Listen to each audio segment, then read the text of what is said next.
11वीं में एसपी में हम रिवीजन में देखेंगे लेसन नंबर 1 सूचना संचार का अर्थ और उसकी अलग अलग पद्धतियाँ हैं।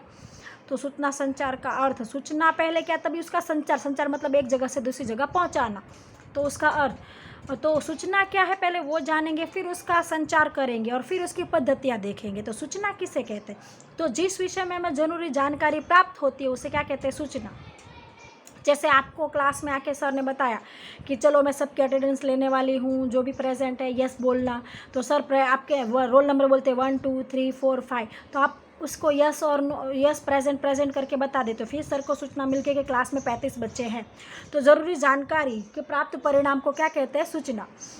पर यहाँ पर व्यवसाय से जुड़ा हुआ है, तो हम जो ये एसपी लेसन करने वाले, पहला पार्ट है सीसी और दूसरा पार्ट है एसपी। सीसी मतलब करस्पॉन्डेंस, है ना, तो करस्पॉन्डेंट कम्युनिकेशन, व्यवसाय के लिए पत्र व्यवहार, पत्रों का व्यवहार। तो पत्रों का व्यवहार, पर पहले तो पत्र के अंदर होता क्या है, सूचनाएं होती है। तो सूचना का आदान प्रदान हम सीख ले तो फिर पत्र बनाना सीखेंगे। तो सूचना हमने देखी, अब उसका संचार, तो सूचना संचार कैसे होता है, संचार मतलब पहुंचाना। तो सूचना संचार के 7 अलग अलग मुद्दे हैं। पहला मुद्दा है प्रक्रिया, दूसरा है वक्ता, तीसरा है प्रस्तुतिकरण, चौथा उसके अंदर है संदेशा और सूचना। पहला मुद्दा है प्रक्रिया, दूसरा मुद्दा है मतलब उसकी प्रक्रिया, पहला मुद्दा है वक्ता, दूसरा है प्रस्तुतिकरण, दूसरा संदेश और सूचना है, चौथा माध्यम है, पांचवा सूचना संचार की प्राप्ति है, छठा श्रोता और सातवां प्रतिभाव। ये क्या, तो पहले आपको कोई सूचना देनी है तो वो सूचना आप वक्ता बन जाओगे और आप वो सोचोगे कि आपको सामने वाले को किस तरह से ये सूचना प्रस्तुत करनी है। तो पहले वक्ता की तरफ से सूचना शुरू होती है। संचार मतलब क्या, पहुंचाना।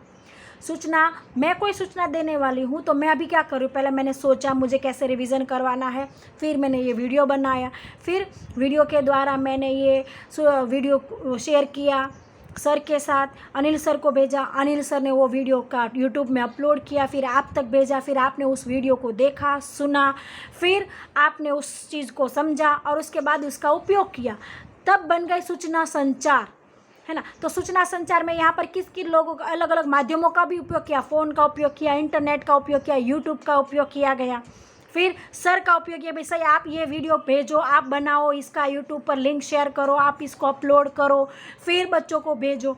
तो इस तरह से पूरी सूचना संचार की प्रक्रिया हुई। तो व्यवसाय में भी सूचना संचार की प्रक्रिया होती है। तो पहले वक्ता से वो शुरुआत होती है। सेकंड नंबर पर होता है प्रस्तुतिकरण की, वो सोचता है कि उनको कैसे प्रस्तुत करना है, कैसे बच्चों को समझाना है। आपने व्यवसायी को, सामने वाले व्यक्ति सेल्समैन है तो वो कैसे समझाएगा, दुकान में आप देखो तो डेकोरेशन किया हुआ होता है, तो वो भी एक प्रस्तुतिकरण है। किराने की दुकान में आगे देखोगे तो आप अलग अलग अनाज और सब नमूने होंगे। चॉकलेट की दुकान पे आगे आप देखोगे तो अलग अलग चॉकलेट के नमूने होंगे, तो वो प्रस्तुतिकरण हुआ कि भाई वो कैसे प्रस्तुत करेगा अपने सूचना को। फिर उस सूचना को संदेश के द्वारा लोगों तक पहुंचाने का काम शुरू हो गया। अब वो माध्यम सोचेगा, उसको बोल के समझाना है, चित्र बना के या लिख कर समझाना है, तो वो अलग अलग माध्यम लेगा कि मौखिक रूप से समझाएगा, लिख कर समझाएगा, रैली निकालेगा या लिख कर देगा या फ़ोन से बात करेगा, ईमेल है, अलग अलग बहुत सारे जो भी माध्यम का उपयोग करेगा। कौन, वक्ता। तो पहले वक्ता है, वो सोचता है, 3 स्टेप तो वक्ता तक ही है कि पहले वो सोचेगा, फिर कैसे प्रस्तुत करना है वो बात होगी, उसके बाद वो अपने सूचना संचार को तैयार करेगा, फिर उसको पहुँचाने के लिए कौन सी पद्धति का उपयोग करना है, वो 4 मुद्दे हो गए। उसके बाद वो पहुँचा दिया उसने। 4 स्टेप कहाँ से शुरू हो गए, वक्ता से पहुंचा दिया। 5वां स्टेप हुआ कि सामने वाले व्यक्ति जिसको सूचना पहुंचाने, उसको सूचना मिल गई। सूचना मिलने के बाद उसने उस सूचना को पढ़ा या देखा, जिस पद्धति से, मौखिक है तो सुना है, लिखित है तो देख पढ़ा है, और दृश्य है तो उसने टीवी में या कहीं पर वीडियो में या फ़ोन में लिंक में देखा है, दृश्य है, श्राव्य है तो देखा और सुना है। तो ये सूचना को उसके पास प्राप्ति हो गई, श्रोता को प्राप्ति होने के बाद श्रोता वो देखता है और फिर वो प्रतिभाव देता है, यस और नो। तो ये 7 स्टेप में सूचना संचार की प्रक्रिया पूरी होती है, तब तक सूचना संचार हुआ कहलाता है, वरना सूचना आदान प्रदान होती नहीं है। अब सूचना संचार की पद्धतियाँ कितनी हैं, तो पद्धतियाँ वैसे 7 पद्धति, 6 पद्धति। एक है मौखिक, दूसरी है लिखित, तीसरी है दृश्य, चौथी दृश्य और श्राव्य, 5वीं श्राव्य और 6ठी है मौन। क्रम थोड़े बदल गए। लिखित में आप लिखकर जो सूचना किताब है वो लिखित सूचना आप उसको पढ़ते हो। टीचर आपको कई बार मुंह जुबानी बोल के समझाते हैं। अभी आज मैंने जो वीडियो बनाया वो मैं मौखिक हुई, क्योंकि मैं आपको बोल बोल के बता रही हूँ, ठीक है। तो मैंने सूचना संचार कैसे किया, मौखिक रूप से। फिर आप अगर कहेंगे कि पढ़ो तो आप किताब से पढ़ोगे, न्यूज़पेपर पढ़ोगे, आपको सूचना किससे मिली, लिखित रूप से। फिर टीवी में कोई ऐड देखा कोरोना के बारे में तो आपको सूचना किससे मिली, दृश्य से।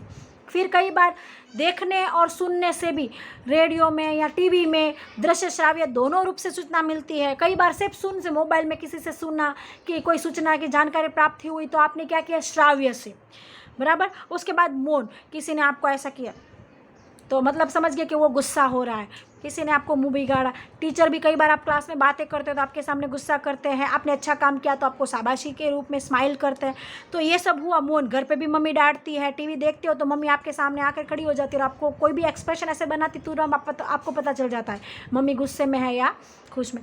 तो ये है उसकी अलग अलग 6 पद्धतियाँ सूचना पहुँचाने की, मौखिक, लिखित, दृश्य श्राव्य और मौन।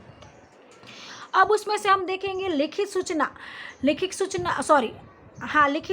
और मौखिक सूचना 2 ही हमारी किताब में दी है, उसके लाभ और हानि। बाकी की सूचना के लाभ और हानि हमारी किताब में है नहीं, हमें 2 सूचना यहाँ पर उपयोग में है। तो अब यहाँ पर मौखिक सूचना को पहले इंपॉर्टेंट लेंगे। तो मौखिक सूचना के अंदर लाभ, मौखिक किसे कहेंगे, तो जब व्यक्ति अपनी सूचना को बोल बोल कर श्रोता को समझाता है उसे मौखिक सूचना संचार कहते हैं। तो मौखिक सूचना संचार के लाभ क्या है, तो मौखिक सूचना संचार में क्या होगा, तो समय की बचत होगी, सामने वाला अनपढ़ है तो भी वो आसान, क्योंकि उनको सिर्फ सुनना है।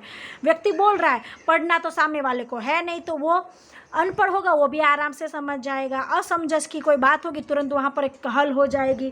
कागज़ काम का ये सरल है, खर्चीली कम है, अनपढ़ व्यक्ति भी समझ जाएगा, समय की बचत होगी, उत्साह भी बढ़ेगा। तो ये उसके लाभ है। हानि, तो अब क्या होगा कि व्यक्ति आमने सामने मौजूद है, कुछ भी बोला और वाद विवाद शुरू हो गया तो ये विधि बहुत लंबी हो जाएगी। वाद विवाद उत्पन्न होने का भय रहता है। वाद विवाद के समय ये विधि बहुत ज़्यादा समय शक्ति बर्बाद करेगी। अगर आपने कोई बात कही है तो उसका इम्पोर्टेंट नहीं रहता है, क्योंकि कहीं सुनाई बातें लोग जल्दी से विश्वास नहीं करते हैं। लिखित प्रमाण भी नहीं होता है, क्योंकि आप बोल बोल के समझा रहे हो, सामने वाले को लिखित प्रमाण कुछ प्रस्तुत नहीं कर सकते हो।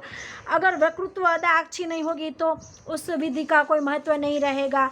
अगर आपने कोई भी मूल स्वरूप में आपको सूचना है वो रहती नहीं, क्योंकि आप बोल रहे हो, सामने वाला बोल के किसी और को कुछ और जोड़ के बोल देगा, तो अगर वो मूल स्वरूप में जो सूचना है उसका अस्तित्व नहीं रहता है। लंबे समय तक ये सूचना अच्छे याद नहीं रख पाते हैं व्यक्ति।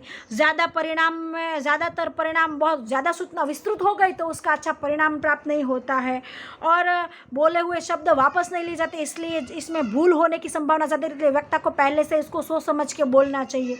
तो ये सब उसकी हानियाँ भी है। तो आज तक हमने रिवीजन इतना देखा कि मौखिक सूचना संचार के लाभ और हानि। कल हम लिखित और लेसन नंबर 2 शुरू कर देंगे, बराबर।